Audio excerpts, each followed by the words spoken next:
Bonjour Bernard Werber. Bonjour. C'est un plaisir et je dirais même un honneur de vous rencontrer, de vous avoir en face de moi. Merci donc d'être mon invité aujourd'hui pour apprendre à mieux vous connaître puisque c'est l'ADN de cette émission. Vous venez de sortir Mémoire d'une fourmi aux éditions Albin Michel et c'est intéressant de voir que pour quelqu'un qui n'a pas de mémoire, vous avez de sacrés souvenirs. J'essaie en tout cas de tout noter précisément parce que je sais qu'il y a une petite lacune dans mon cerveau. Et depuis que je suis enfant, j'ai du mal à retenir les récitations, j'ai du mal à me rappeler des codes sur mes cartes de crédit, j'ai du mal à me rappeler les codes pour entrer chez moi. Donc je note tout. Donc je compense par l'écriture et par la notation sur mon petit téléphone portable maintenant, tout pour ne pas l'oublier. Et l'avantage, c'est qu'aujourd'hui, avec le téléphone, les petits calepins, on peut tout faire et se rappeler de tout. Et d'ailleurs, je fais la même chose que vous. Vous racontez beaucoup dans ce livre sous la forme de 22 chapitres qui correspondent aux 22 arcanes d'un jeu de tarot, les arcanes majeurs, si je ne me trompe pas, les secrets de vos romans. Vous racontez aussi vos aventures de vie et expériences qui les inspirent ou même les transforment. Vous racontez vous racontez vous vraiment, je crois, pour la première fois. Et on va tenter de décortiquer ça ensemble. Votre enfance, votre histoire, la naissance de votre fourmi d'abord, vous ? Vous voulez dire le livre ou... Je veux dire, quel type de fourmi vous êtes, Bernard Werber ? Je suis une fourmi inquiète et angoissée de naissance qui a inventé plein de systèmes pour compenser ses faiblesses. Donc l'une des faiblesses était l'absence de mémoire, la deuxième était une grande angoisse. Donc je suis devenu un type qui écrit beaucoup et qui note tout et qui en même temps, quelque part, transmet une forme de calme et de détente aux autres. C'est toujours pareil, c'est le cordonnier le plus mal chaussé. J'ai développé un contrepoids à tous mes problèmes et tous mes défauts en développant un effet contraire. Et donc, je passe pour un type très calme et très détendu dans mon entourage, alors que je ne le suis pas. Pourtant, vous avez fait pas mal de choses pour que ce soit le cas. On va en parler dans un instant. Vous vous rapprochez tout petit, très vite, des animaux, notamment des fourmis, je viens de l'évoquer. Pourquoi elles vous fascinent et qu'est-ce que vous avez trouvé chez elles ? Alors d'abord, vu que j'étais enfant, c'était la seule espèce animale qui ne s'enfuyait pas quand je venais. Si vous approchez des lézards ou des grenouilles, ils s'enfuient. Mais si vous approchez d'une fourmilière, ils continuent de travailler comme si vous n'étiez pas là. Et j'ai trouvé que c'était intéressant d'être une sorte de dieu devant une petite ville qui ne s'intéresse pas au géant qui vient d'apparaître. Et à partir de là, ça a tout le temps été l'idée en observant les fourmis, je vais comprendre les hommes, et en regardant une ville, je vais comprendre ma ville. Voilà. Et c'est pour ça que j'ai commencé à écrire très tôt là-dessus. Oui, c'est ça, ça vous a permis de réfléchir à notre propre condition. Et finalement, quand on analyse votre livre, Les fourmis, est-ce que, parce que comme elle, vous avez aussi votre grand monde à vous, dans l'immensité qu'est la nôtre, que vous ignorez en faisant votre vie, d'une façon aussi un peu à part. Puisque vous avez un état d'esprit un peu à part qu'on découvre dans ce livre. Tout le monde a un état d'esprit différent. Ce qui se passe, c'est que moi, j'essaie de comprendre qui je suis. Et la première chose étonnante, c'est que j'ai l'impression par moments que je sors de mon corps et que je regarde les choses comme si ça arrivait à quelqu'un d'autre. Et donc, je me sens pas concerné par ce qui arrive à Bernard Werber, ce qui peut paraître surprenant, qui est peut-être une forme de pathologie psychiatrique. A priori, alors je vais vous dire, pour avoir écouté beaucoup de cours de Torah, il paraît que c'est conseillé de s'observer vu de haut. Comme on dit, si vous écoutez le Rav Ben Shetrid, parfois il le conseille pour avoir un bon recul sur soi-même et sur nos actes. Alors, vous êtes la première personne qui me donne une sorte de positivisme par rapport à ça, parce que donc la première scène, c'est que je me suis fait agresser par quelqu'un avec un revolver et je suis sorti de mon corps pour regarder la scène et je me disais, tiens, il arrive un gros problème à Bernard Werber et je me sentais pas concerné. Je crois que c'est quand même des processus de survie un peu gênants, parce que si dans des situations où tout le monde doit paniquer, piquer des colères ou devenir agressif, moi je reste calme. Donc je suis un angoissé qui est trop calme, c'est-à-dire trop angoissé par moments et trop calme. Et j'essaie de comprendre... je crois aussi que l'une des missions d'une vie est de comprendre qui on est, comment on fonctionne. Donc j'écris aussi Mémoire d'une fourmi pour comprendre qui je suis et comment je fonctionne. Est-ce que vous considérez que trop calme, c'est peut-être aussi couper de ses émotions ? C'est ce que moi j'ai lu en tout cas dans ce petit extrait, puisque vous démarrez finalement votre livre avec cette anecdote, cette expérience où finalement vous arrivez en Corse, où vous êtes parti sac à dos. avec une bande de 7 copains, vous êtes le 8e et puis on vous met un revolver sur la tempe, vous ne réagissez pas, en fait on vous prend pour quelqu'un d'autre, finalement c'est pas si méchant que ça entre guillemets, c'est quelqu'un qui a voulu se défendre. La question c'est vraiment de savoir pourquoi vous êtes encore, et vous me direz si c'est le cas, coupé de cette émotion, Bernard Werber. Je ne le sais pas, mais c'est peut-être un système de protection. À un moment ou un autre, je me suis dit, je suis dans un univers qui est globalement hostile, donc on va prendre une sorte de tampon pour que rien ne soit grave et que tout soit comme dans un jeu. Y compris ma fin, c'est le jeu qui se termine, game over. Et donc j'ai ce petit pas de côté que j'ai eu au moment de cet incident, c'est un pas de côté que j'ai maintenu par la suite, à savoir que je retiens toutes les formes d'émotions pour les transformer en écriture. C'est-à-dire, je métabolise, je transforme tout ce que je ressens du monde, et je le ressens très fort, je le transforme en intrigue pour mes personnages. C'est pour ça qu'il se passe beaucoup de choses dans mes livres. Et c'est pour ça qu'ils sont très intéressants à être lus. Et c'est aussi intéressant que vous me parliez de jeu, parce que Les Fourmis, c'est devenu un jeu vidéo, et aussi parce que dans ce livre, eh bien, 22 chapitres, 22 arcanes majeures d'un jeu, un jeu de tarot, où vous évoquez donc chaque passage de votre vie à sa carte, que ce soit le pape, le battleur, le pendu, l'impératrice, l'ermite, l'empereur, et j'en passe, puisqu'il y en a 22. Votre vie, c'est un jeu de tarot, Bernard Werber, c'est ce qu'on comprend. Mais ma question est la suivante, quelle est la carte que vous avez préférée de votre vie ? Le mat. Le mat, c'est le 0 et le 22. C'est la carte de l'homme qui marche et qui est seul et qui n'est pas concerné. Il y a un petit chat. On voit un homme qui marche avec un baluchon et il est tourné vers le futur. Donc, il est tourné du côté droit. Et il y a un chat qui lui gratine la jambe et il n'y fait même pas attention. Donc, on vient à cette idée d'émotion maîtrisée. Et c'est la seule carte qui a un mouvement. Et le fait qu'elle soit avant et après les autres, c'est comme si on disait, avant tout ce qui va t'arriver, tu étais déjà quelqu'un en mouvement, et après tout ce qui va t'arriver, tu vas être encore en mouvement. Donc ça se résumerait à cette idée on the road again. C'est-à-dire, quoi qu'il arrive, l'épisode va suivre. Vous faites toutes mes transitions, Bernard Werber. Je pense qu'on est un peu connectés, mais c'est très très bien. Au contraire, dans les pages de votre vie, vous nous parlez beaucoup de votre enfance, de ce qui s'est passé dans cette vie-là, mais chose que moi, en tout cas, je ne savais pas et que j'ai appris dans ce livre-là, qui est très autobiographique. Vous nous parlez d'un destin un peu différent, malgré tout, parce que très tôt, vous êtes touché par une maladie qui s'appelle le SPA. Qu'est-ce que c'est tout d'abord, pour ceux qui ne le savent pas ? Alors, je vais vous raconter une anecdote. Je profite, je suis à Radio J, pour faire le lien avec cette maladie. J'arrivais pas à me tenir debout par moment, j'ai des crises qui me bloquaient le dos. 2, on n'avait pas d'explication. 3, en 79, Jean Dossé, qui est toulousain aussi, je suis toulousain, a eu le prix Nobel pour avoir découvert cette maladie qui est juste une adresse génétique, un endroit génétique qui s'appelle l'HLA-B27. Il m'a posé cette question, est-ce que vous ne seriez pas juif ? Et j'ai dit oui, et il m'a dit, dans ce cas, on va faire le test HLA-B27, et enfin, on a trouvé ce que j'avais. Je vais vous dire, il y a une chose plus embêtante que d'avoir une maladie comme la spondylarthrite ankylosante, c'est de ne pas savoir qu'est-ce qu'on a comme maladie. J'ai des amis qui ont des blocages du dos ou de la vue, ils ne savent pas de quoi il s'agit. Dès le moment où j'ai su que c'était la spondylarthrite ankylosante, j'avais un nom pour mon ennemi. J'avais un nom pour le dragon que je devais combattre, et ce dragon, précisément, c'est une maladie qui touche toutes les articulations et qui bloque. Et pour lutter contre ça, il faut être tout le temps en mouvement. Donc ça fait le lien avec le mat. Depuis, je suis tout le temps en mouvement. Je fais du tai chi le matin. Je fais toutes sortes d'exercices pour m'assouplir. Et quand je suis devenu écrivain, à l'âge de 30 ans, cette maladie a tout d'un coup arrêté de me procurer des crises.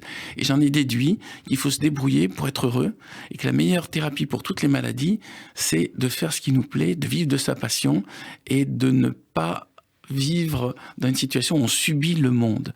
Et dès l'âge de 30 ans, dès que je suis devenu écrivain avec Les Fourmis, j'ai arrêté de subir le monde, j'ai arrêté d'être journaliste, je suis devenu écrivain, et ma maladie s'est débloquée. Donc j'appelle ça écritothérapie.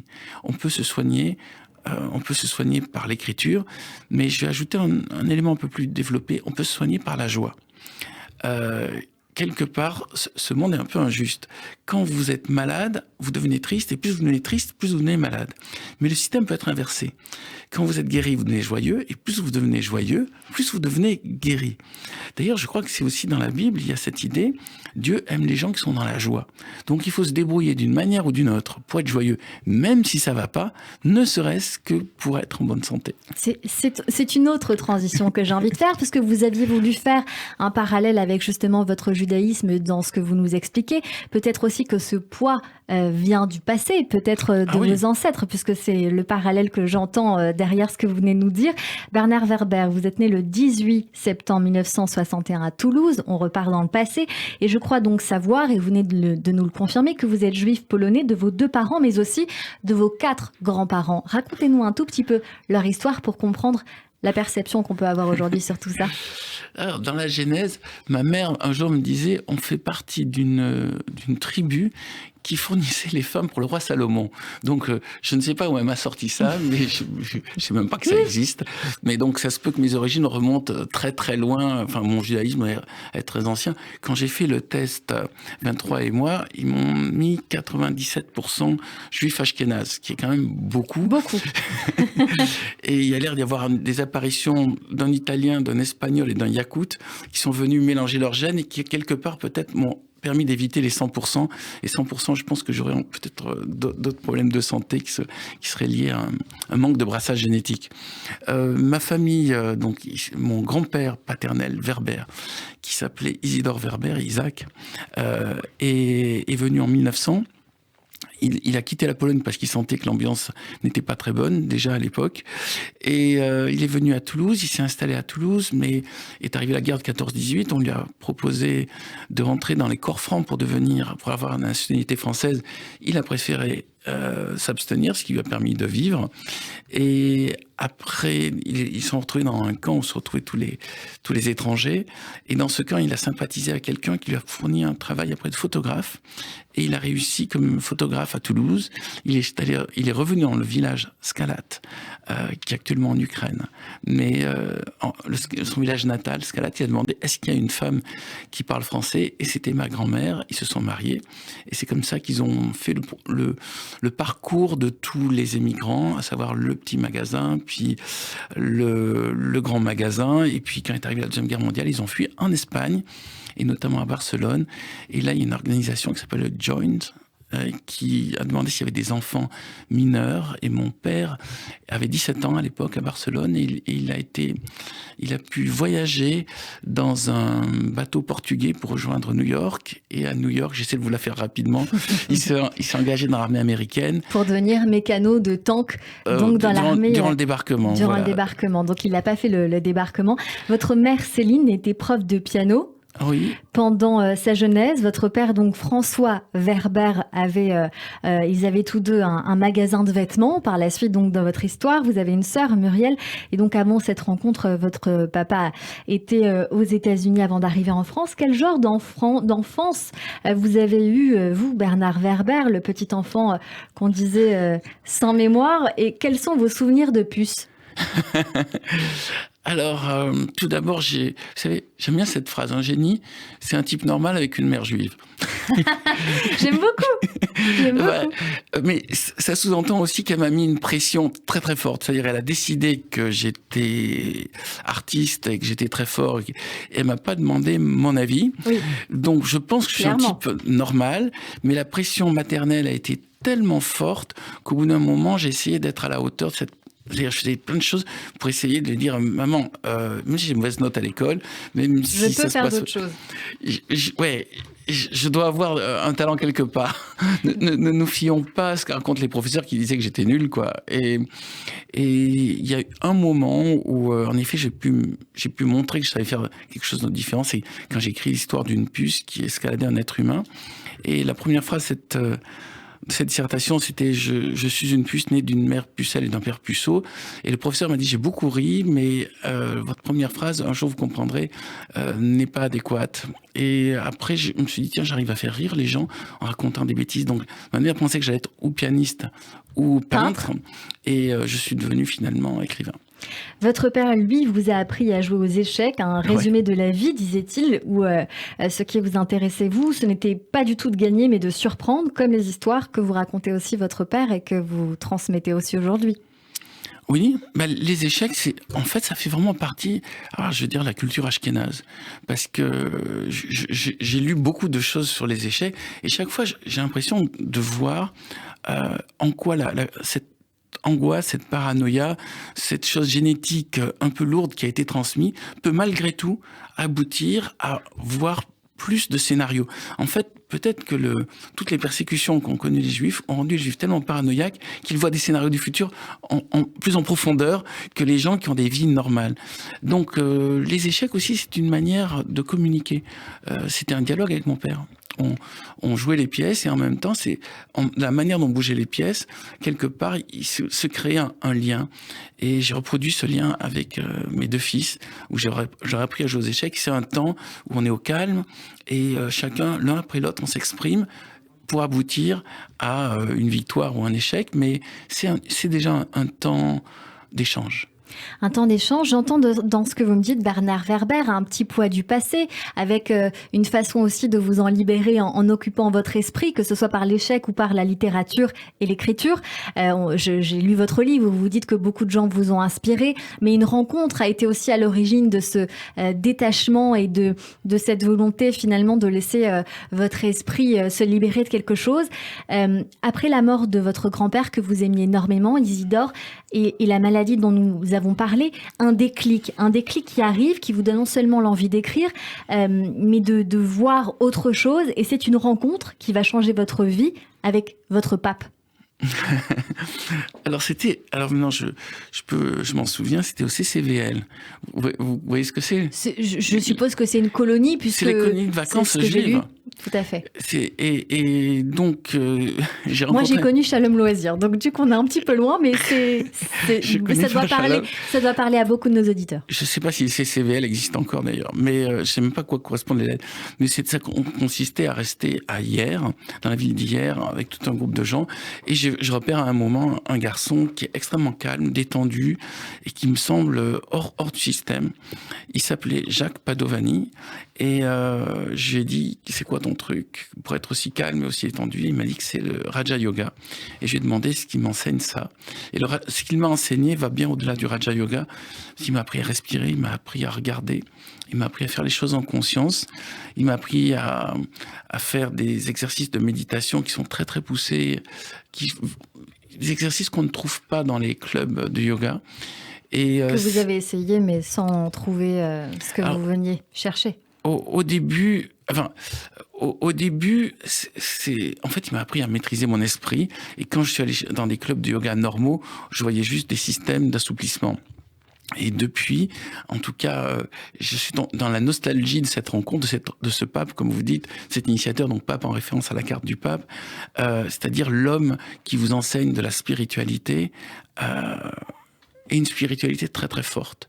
Je ne sais pas ce qu'il est devenu. Des fois, je dis aux gens, si quelqu'un sait où se trouve Jacques Padovani, qu'il me le dise. Vous n'allez pas essayer de le chercher sur les réseaux sociaux? Si, mais il y a plein de Jacques Padovani.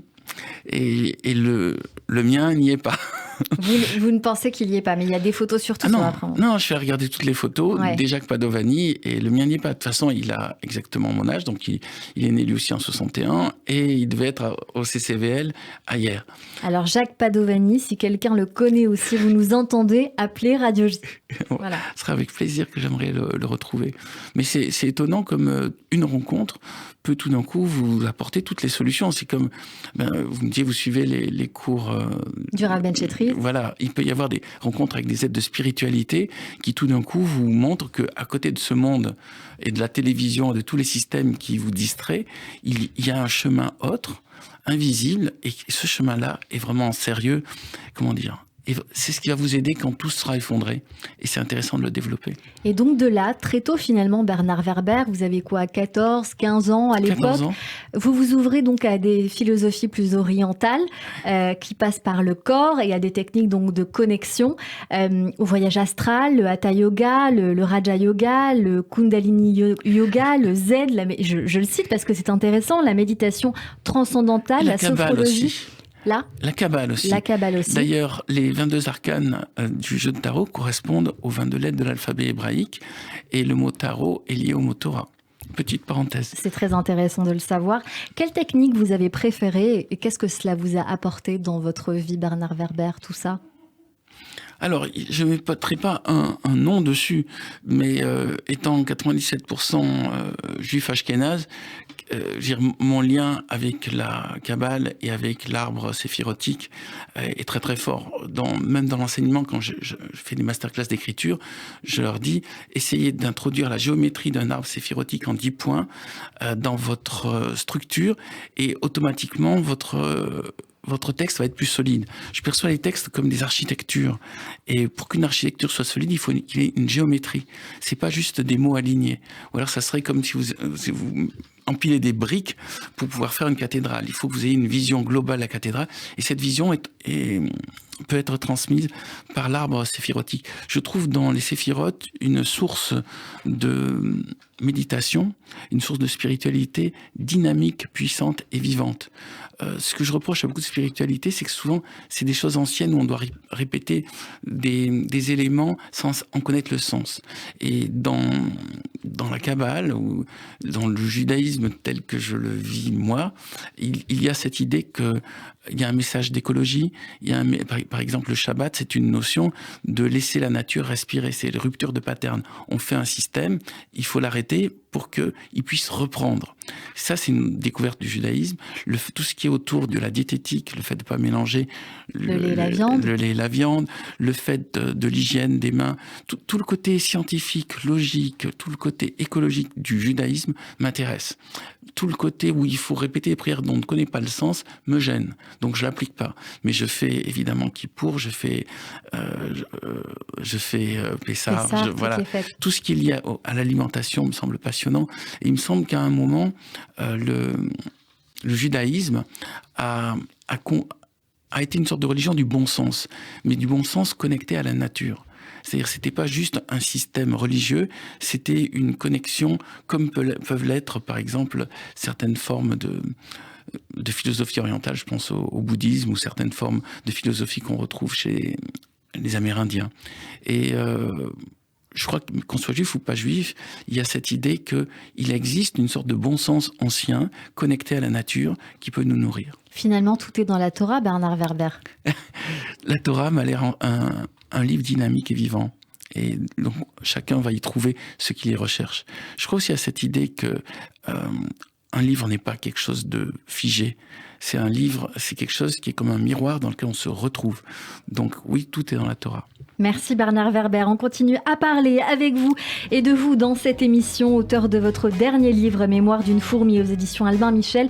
Dans un instant, nos chroniqueurs nous rejoignent pour découvrir vos goûts culturels qui en disent long sur vous et sur votre personnalité. Mais tout de suite, c'est le rappel des titres. Restez avec nous sur Radio J.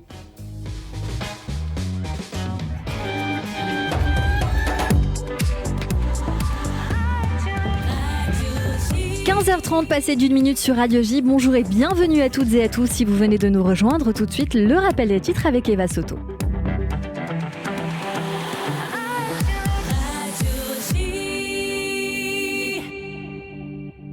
Ce qu'il faut retenir de l'actualité, la restauration des relations entre